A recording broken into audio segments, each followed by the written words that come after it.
बोला गया है कि एक एलईडी है जिसको हमने बनाया है इस कंपाउंड से, और इसका जो बैंड गैप है that is 1.9 electron volt.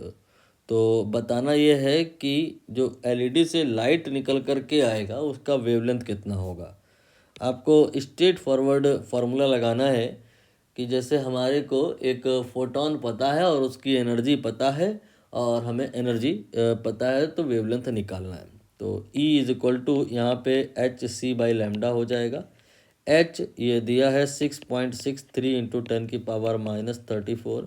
C here is 3 into 10⁸ और लैम्डा ये हमें निकालना है इक्वल टू एनर्जी जो कि 1.9 है लेकिन इलेक्ट्रॉन वोल्ट में है, तो हमें इसको 1.6 इंटू 10⁻⁻19 से गुणा करना पड़ेगा। ये कैलकुलेशन थोड़ी सी लेंदी है, इसके लिए इसीलिए एक स्टैंडर्ड रिजल्ट याद करना होता है। वो होता है E अगर हमें निकालना है इन इलेक्ट्रॉन वोल्ट तो हम कह सकते हैं ये होएगा 1242 EV/nm and divided by lambda in nm।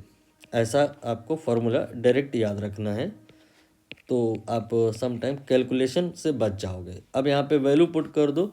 Energy है 1.9 EV, तो E की जगह पे हम 1.9 रखेंगे, और इसके बाद ये हो जाएगा 1242 EV/nm and divided by lambda, ये हमें निकालना है। यहाँ पर कैलकुलेशन आप करेंगे, ज़्यादा मुश्किल अब तो नहीं जाएगी। लैम्डा की जो वैल्यू आएगी that will be 1242 and divided by 1.9। ये 654 थोड़ी सी ज़्यादा आएगी, लगभग में इतनी मान लो, दशमलव आगे कुछ और भी आएगा। एनीवे तो 6454 के अराउंड, तो फिर दो ऑप्शन है, तो ये गलत ये गलत। अब ए और डी में कौन सा सही, इसके लिए एनसीईआरटी के कुछ डेटाज हैं वो आपने याद रखने हैं। रेड कलर अलग बात है, ऑरेंज कलर ये एक अलग बात है। वो अलग बात है कि दोनों लगते लगभग एक जैसे हैं लेकिन वेवलेंथ के हिसाब से हल्का हल्का अंतर है।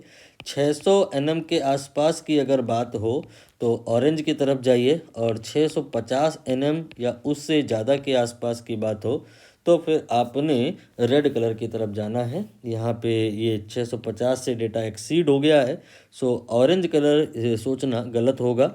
आप रेड कलर यानी कि ए ऑप्शन टिक करेंगे।